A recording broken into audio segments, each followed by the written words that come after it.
Hello, Jane. There you are. Okay. Hi. Are you leaving? Planning. So we're going to start planning today and thinking about organizing. So who do we bring up to do that? Well, we're going to bring up Ann Newberry. Ann Newberry has been a member of the Dream Factory for many years, many years, probably in the 2 digits at this point. She's been a member, she's been part of a circle, and she's been a huge contributor to what we do here. Her people in her circle love her, and people in the overall Dream Factory love her and appreciate all her gifts and contributions. So I'm going to read a little bit about her bio. So Ann has a very diverse background and life experience that has created the perfect blend for creating smooth transitions of Massachusetts. A trained engineer with a minor in anthropology and a business background in recycling, Ann sees every drawer, closet, and storage area as a type of archaeological dig. She loves hearing her clients' stories while helping them make the tough decisions of what to part with, and works hard to offer options for those items' next lives. And also has a good sense of space when it comes to floor plans and how to fit your treasured furnishings into your space, sometimes coming up with very creative solutions. She's moved several times with her husband and 3 now grown children and understands the emotional and logical challenges of finding a balance between treasures and available space. Ann has now been decluttering for 8 years and will continue to do so. Welcome, Ann Newberry. Thank you, Nancy. And I had Nancy send everyone a questionnaire, Finding Your Clutter Quotient. And if you had a chance to go through it, that was just to get your mind in the right place for today and for the talk about decluttering.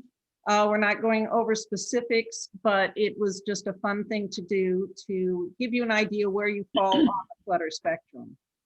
And now my presentation, hopefully I can do screen share thing. Let's see, share screen, push the button. I don't know, is my screen sharing? It is now. All right. Isn't that what the speed up the days?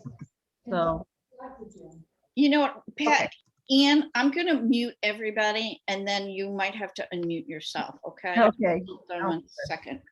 There we go. There we go. All right.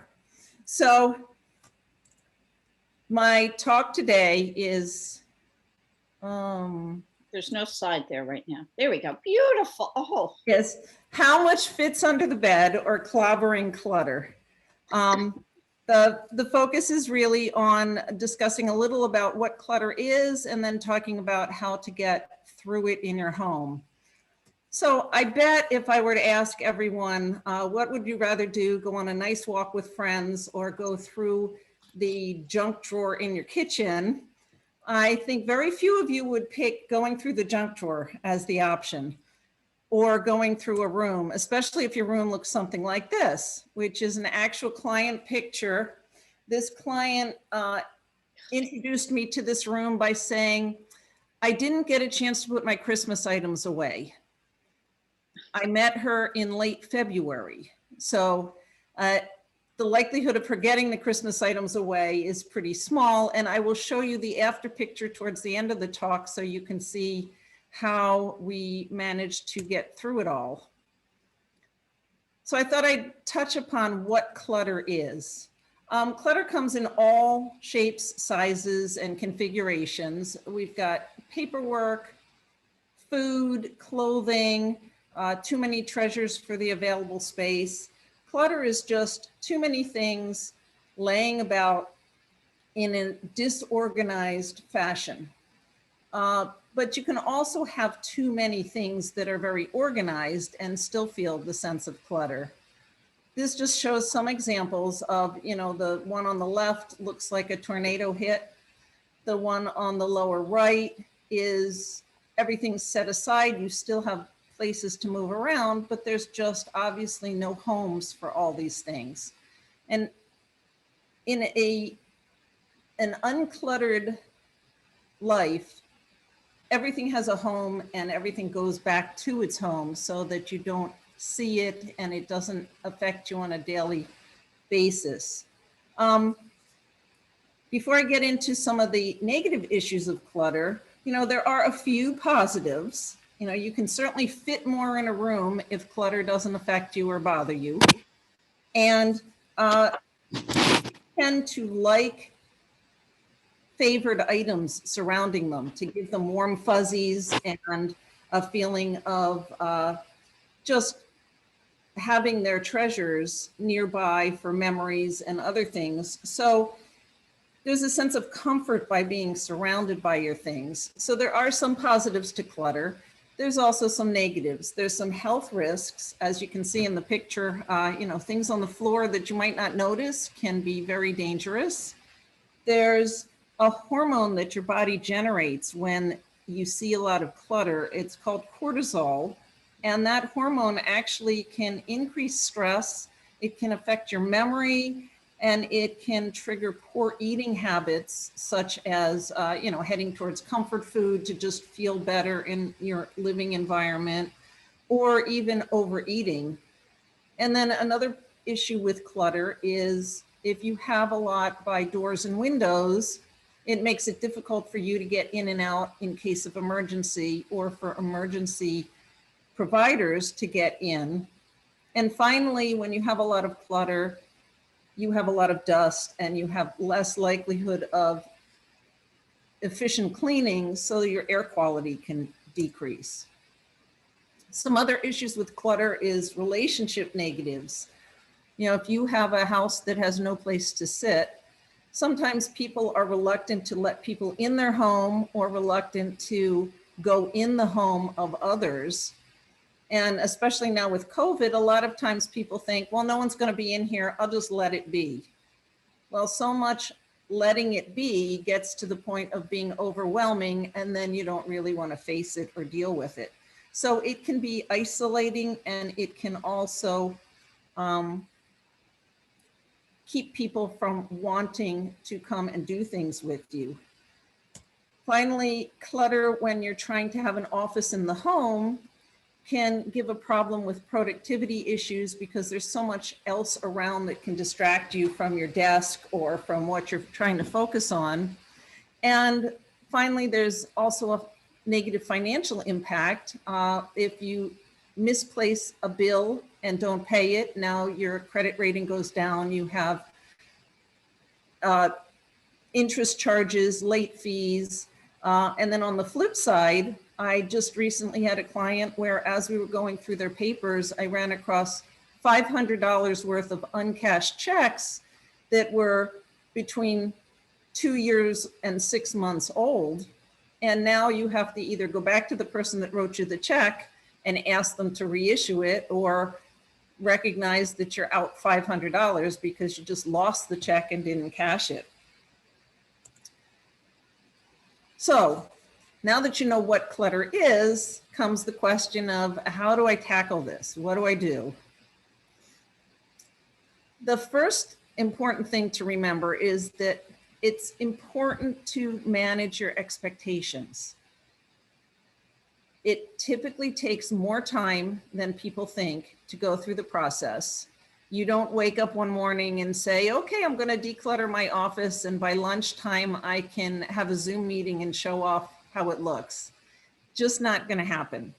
Part of why it's not going to happen is because there's a lot of emotions involved as you go through things, and different items in your home, when you pick it up to make a decision on it, will affect you different ways.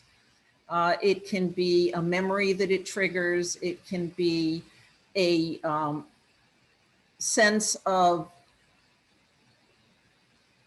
possession or a sense of warmness that it triggers. There's a lot of psychological relationships between why you kept everything you kept in the first place. And then last but not least, a lot of people say, well, I don't really need it, but I don't want to give it away. I spent a lot of time and energy earning the money to buy this item, and now giving it away just feels like I wasted my money. You have to keep in mind that you bought the item in the first place because you wanted it and you loved it and you liked it and you've got the enjoyment out of it. There's very few items people buy for investment value. And when you go to sell that item, it doesn't matter that you paid $3,000 for a sofa 30 years ago, because you're not going to get $3,000 for it now. It's 30 years old. You have to reframe your thinking to the fact that you've enjoyed it for all these years and anything you get for it is a plus versus paying someone to get rid of it. So managing the expectations is important through this whole process. The other thing is everything in your house has to go somewhere. And sometimes you reach a point where the closet's full, the drawers are full, and you still have things to put away. So it's time to declutter. Some ideas I threw in here is, here's someone who fit quite a bit under the bed. It's a lovely idea, but I don't think many of us really want to have our bedrooms look like this. It's great if you're young and agile, but as we get older, it's kind of impractical. Another creative idea is to put furniture skirts around all your furniture so you can hide stuff under there and no one will notice it. Again, if you look around your house though, very little furniture has space under it these days. Most things have drawers already built in, or if it's a table, you have chairs that go through it. So again, it's a cute idea, but not really a good solution. So the best way to deal with the clutter is to actually declutter, to go through everything and make decisions. Think about how you want to be living moving forward and plan your surroundings accordingly. For example, if you want to do Zumba classes in your living room, but you don't have enough floor space, that's something to keep in mind through the whole process. The first step would be to write out your ultimate goal. Doing Zumba in the living room, being able to have company in your dining room. Whatever it is, you're moving in 3 years and you know that you're going to live someplace smaller, so you want to start now to get rid of things. Write down your ultimate goal. If it is not written, it's not real. There have been studies that show that as you go through goal completion, the people that have written their goals down have a much higher probability of succeeding than the ones who have them in their head. Pick a place to start and then list all the other areas that you have to deal with. By having that in writing, you can check it off and you have a feeling of accomplishment. In addition to being able to look in the area that you're working on, you have it on a piece of paper where you can see how many check marks you have towards reaching that goal.